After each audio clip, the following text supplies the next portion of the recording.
Welcome back to the garage, everybody. Working on the old blue Willys again today. We finished up that A-pillar outrigger stuff this morning, and so I'll show you that here real quick. So those are all welded up on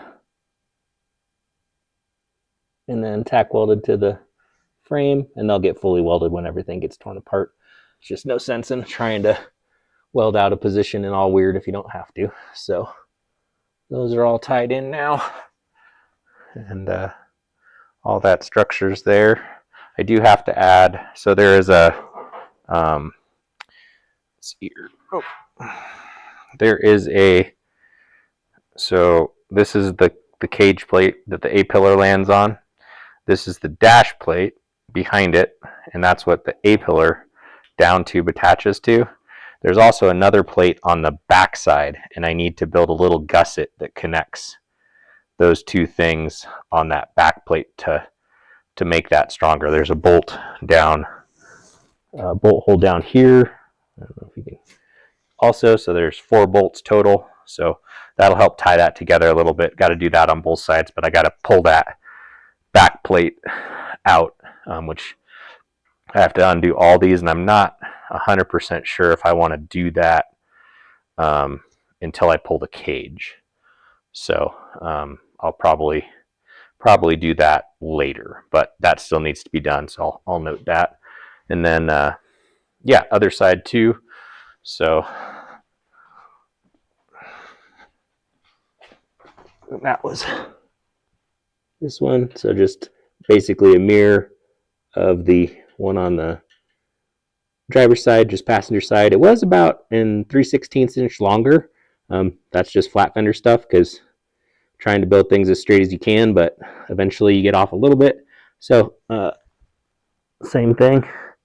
That's all been, the outrigger's been fully welded, and then it's just tacked to the frame, and that'll get welded later. So what I wanted to show you that we've been working on this afternoon is some of this engine stuff. So this project has I believe a 2001 GM 4.3 fuel injected engine in it. So it has the this is the Spider, not the multi-port version, but it's the late version of the Spider with, from the factory, the throttle body fits right there and points directly up. And so with this engine being so high in the chassis for the flat belly, so you can see everything's tucked up there. Even the oil pan is above the bottom of this frame, which is a 2x6 belly section. And so that was for a couple reasons. The 6-inch deep belly helps create more space for the engine and the transmission. This did have a SM420 transmission and Dana 20 transfer case that was from the original donor project or donor vehicle. And so this engine was also, and so that Dana 20 to SM420 adapter is the advanced adapters version, and that has the transfer case clocked down a little tiny bit lower. And so that's to help clear the reverse bulge and front drive shaft area. And so it makes the transmission and transfer case a little extra deep. And so that, combined with the deep, this is the cast aluminum 4.3 late model oil pan. And so those things drove me to do the frame for this one that was 6-inch deep instead of like 5 or 4 even. So Rango, which you can see in the back there, has a 4-inch deep frame, but that does have some skid plates that hang below the rail. And so on this one, on Old Blue Willys, I wanted it to be flat. And so in order to do that, I had to make the frame a little taller. All that said and done, it works out pretty well. It does look a little bit taller in side view. I would say a 5-inch frame is probably going to be what I would do next or in the future. But for this case, the 6-inch does work out well. And honestly, with all this engine stuff, so we'll go through that a little bit. So had to design this custom air horn that moves the throttle body to the side.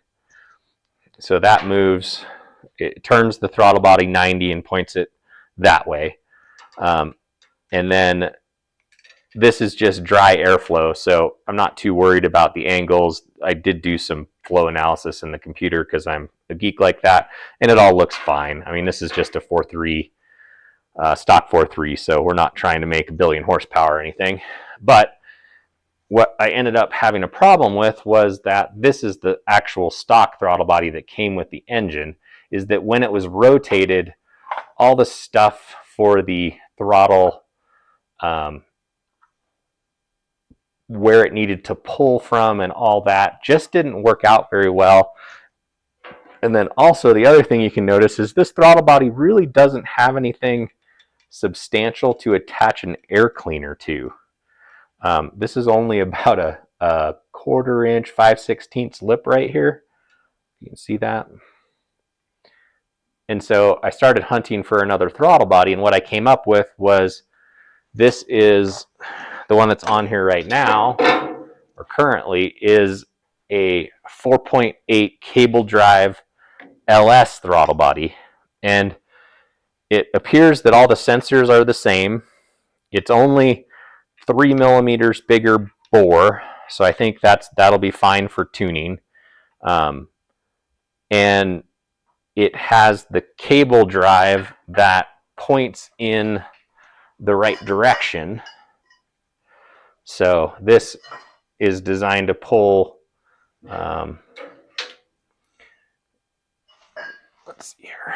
So this is designed to pull 90 degrees to the flange. So like the cable will come in here like this.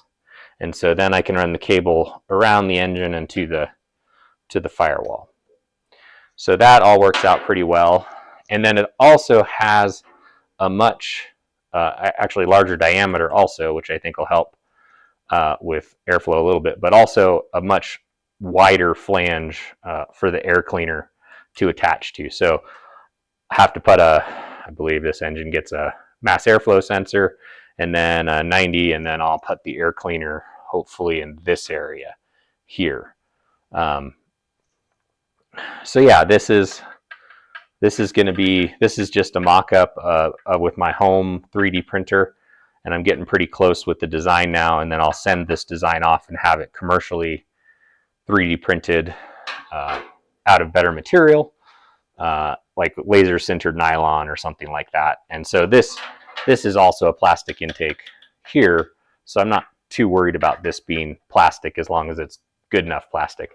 I do still have a couple little things to solve for problems, so I need to do another version of this where the bell crank and the whole throttle body is moved over this way about a 1/2 inch. And the reason why is you can see this is the factory alternator, this is the charge post for the alternator, and this is the old cruise control cable pull. I could cut this off and solve the problem now, but I would really like to be able to use this post that's here for a manual throttle, like a boat throttle or a hand throttle.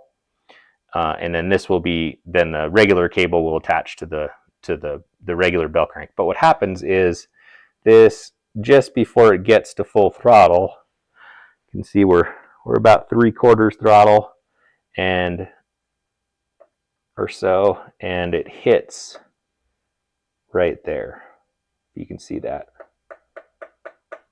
And so I don't want it grounding itself out every time you give it full throttle. That'd be exciting. So what I'm going to do is I think I'm going to move this over a 1/2 inch, and I still should have enough, if you can see in there, I should still have enough for the throttle cable to go between the upper radiator hose and the intake in this area and that. And so this, even though this throttle body bolts onto the same bolt pattern as the factory throttle body, it is slightly bigger bore, so I need to match that. And then there is some slight differences in the size of how it the flanges and the seal and all that. So gonna do one more revision on that with a new flange, move it over a 1/2 inch, and try again. I might rotate some of these sensors around on their bolt pattern so that the wiring points the other direction. That's an option, I think. And then I need to build a mount for this. This is the factory coil ignition stuff, so that needs a mount. I think I can use these two bolts on the intake, and I'm not actually sure what this is. It looks like some kind of vacuum valve, so I need to look that up, see if that's deletable. I'm pretty sure it is, but that's manifold absolute pressure. So yeah, and then in general, I think you can just see how high this thing is in the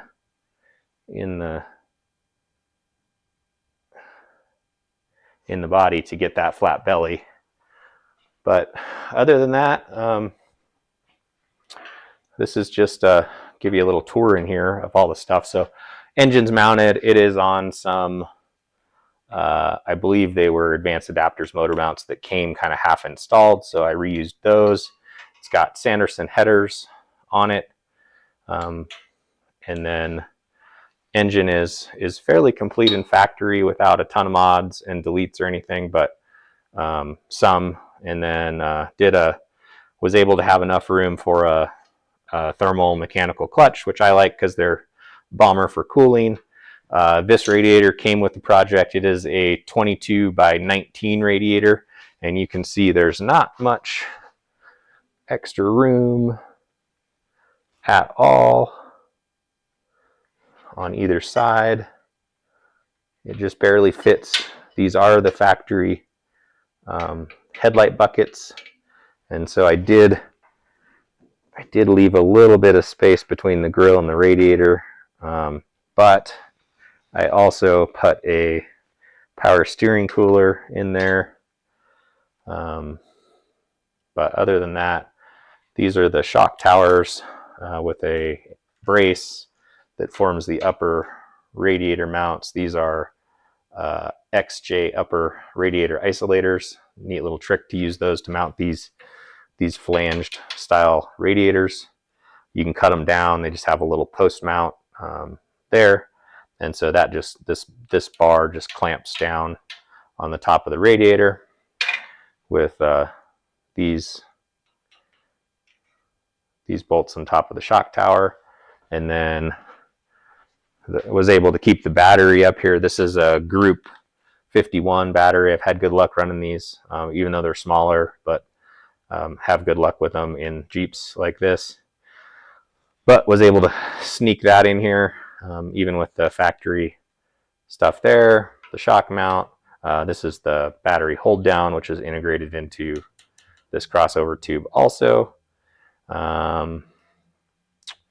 This side Sanderson header, you can see, just is going to miss the motor mount there, and so the exhaust on this side will go down under the motor mount and cross the motor that way, Y pipe. So I made this shroud that bolts to the flanges on the radiator. You can see those here and here, and then it's also split, so it comes out top half, bottom half, that kind of thing. So here's the couple of people have been asking about the power pedal pack. I was able to fit a booster in this one, even with the engine being high. It is quite tight, but it still fits. That is the factory Ford Ranger, I think a 2000. Picking back up, I had that turn off. I think I said something wrong. Anyways, booster, 2000 Ranger booster and master, and pedal pack. That's what is in here. And the reason why that works is because, I mean, I did have to cut some away, some of the fender here, and these are the raised fenders, but still, you see in here, so there'll be a little plate that covers this back up, but the master, or the clutch master cylinder on these is actually angled down at 45 degrees, and it was almost, I mean, it's like a 1/4 inch too far, but it was almost able to fit behind the stock fender line. So yeah, that was unfortunate that I had to cut this, but is what it is. I'll just make a little cover over this area, cover that stuff back up. But it is a hydraulic clutch and a nice big booster. The only other problem is that this cap on the factory master cylinder is just about, I mean, probably a 1/4 inch too high to clear the hood, and then it needs to be angled this way a little bit. But what I'm thinking, and I'd like to hear your guys' opinion in the comments below, is could I heat this up with a heat gun and then put something on the top here, and then basically just close the hood and reform this a little bit? Do you think that would work? Let me know, and then we're probably going to try it, because if that doesn't work and it ruins it or whatever, I can buy a new one of these, or I can build one that's custom sized. But I'm really curious if this will actually reform a different shape that will work. So yeah, that's the tour of the old blue Willys engine compartment for today. Thanks for following along, and yeah, check back again for more updates. I think almost all the parts for the small parts for the gas tank are here, the vent fittings and draw tube stuff. So we'll probably be starting on welding the gas tank up and finishing that. I believe the skid plate showed up today also, and yeah, so that's going to be definitely a couple days at least of welding and fitting and stuff there. So that's still quite a big project, but still always little stuff I can do in the meantime to keep progress going. But thanks for following along. If you haven't, please subscribe, hit a bell for notifications for these videos coming up, and thanks again. We'll talk to you later. Bye.